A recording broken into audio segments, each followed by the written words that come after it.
ఇలా mind set సరిగ్గా లేదు కాబట్టి ఈరోజు రైతులకు ఉచిత పంటల బీమా లేకపోయినా కూడా కనీసం ఇవ్వకుండా ఎగరగొడుతూ పట్టించుకోకుండా వదిలేసిన పరిస్థితులు.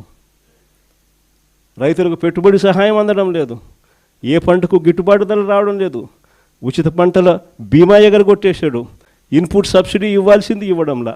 అయినా ఏమాత్రం కూడా చీమ కొట్టినట్టు కూడా లేదు. పేదలకు ఉచితంగా వైద్యం అందడం లేదు, ఆరోగ్యశ్రీ గాలికి ఎగిరిపోయింది. నెట్వర్క్ హాస్పిటల్ మేము చెయ్యము వైద్యము పేదవాడికి అని చెప్పి బోర్డులు తిప్పేస్తున్నారు.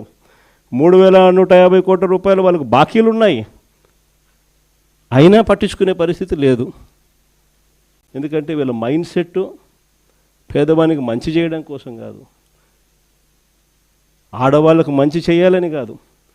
చివరికి అక్క చెల్లెమ్మలకు 0 వడ్డీ కూడా ఎగరగొట్టిన ఏకైక నాయకుడు ఎవడన్నా ఉన్నాడు అని అంటే ఇక చంద్రబాబు నాయుడు. సూపర్ 6 సూపర్ 7 కదా దేవుడు ఎరుగు. మన ప్రభుత్వంలో ఇస్తూ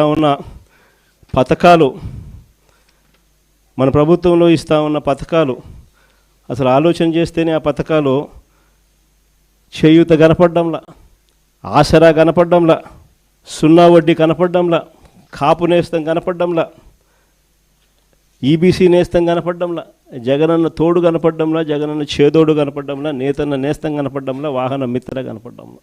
ఇల్లు కూడా సైతం మనం చివరికి 31 లక్ష ఇళ్ళ పట్టాలు ఇచ్చి 21 లక్ష ఇళ్ళు శాంక్షన్ చేయించి 10 లక్షల ఇళ్ళు పూర్తి చేసి మిగిలిన ఇళ్ళన్నీ కూడా వివిధ దశల్లో తీసుకొని వచ్చి వేగంగా నడుపుతా ఉన్న ఇల్లు కూడా కన్స్ట్రక్షన్ కూడా ఆగిపోయిన పరిస్థితి. వీళ్ళకి ఎవ్వరికీ కూడా పాలన మీద ధ్యాసలా, కేవలం దోచుకో పంచుకో తినుకో. అందుకనే ఈ వ్యవస్థ అంతా ఇట్లా తయారైపోయింది. ఈరోజు వైఎస్ఆర్ కాంగ్రెస్ పార్టీకి సంబంధించిన ప్రతి కార్యకర్త కూడా ప్రజలకు తోడుగా నిలబడుతూ అడుగులు ముందుకు వేయాల్సిన సమయం వచ్చింది. అడుగులు ముందుకు వేయమని చెప్పి మనందరినీ కూడా గట్టిగా కోరుతా ఉన్నాం. చూస్తా 2 ఏళ్ళు అయిపోయింది, 3వ బడ్జెట్ ప్రవేశపెట్టాడు. ఇక బడ్జెట్ ప్రవేశపెట్టాల్సినవి కూడా ఇక 2 బడ్జెట్లు. ఉద్యోగస్తుల దగ్గర నుంచి, మహిళల దగ్గర నుంచి, రైతన్నల దగ్గర నుంచి, పిల్లల దగ్గర నుంచి, యువకుల దగ్గర నుంచి ప్రతి ఒక్కరూ కూడా చంద్రబాబు నాయుడు గారిని తిట్టకుండా తిడుతూ ఉన్నారు. ఇక 2 ఏళ్ళకే చూస్తా ఇంకా మరో 2 ఏళ్ళు అయిపోతుంది. ఆ తర్వాత ఎలక్షన్ ఇయర్, మధ్యలో 1.5 సంవత్సరం నా పాదయాత్ర కూడా ఎలాగో సాగుతుంది. కాబట్టి వీళ్ళు చేసే రెడ్ బుక్ రాజ్యాంగమైనా, వీళ్ళు చేసే అరాచకాలైనా, వీళ్ళు చేసే హెరాస్మెంట్ అయినా కూడా ఇవన్నీ కూడా ఇక కొద్ది రోజులే అన్నది ప్రతి ఒక్కరం కూడా గుర్తుపెట్టుకోండి. ఇక్కడ కూడా మన పార్టీ హెడ్ ఆఫీస్లో లీగల్ సెల్ అన్నది చాలా స్ట్రాంగ్గా తయారు చేసాం.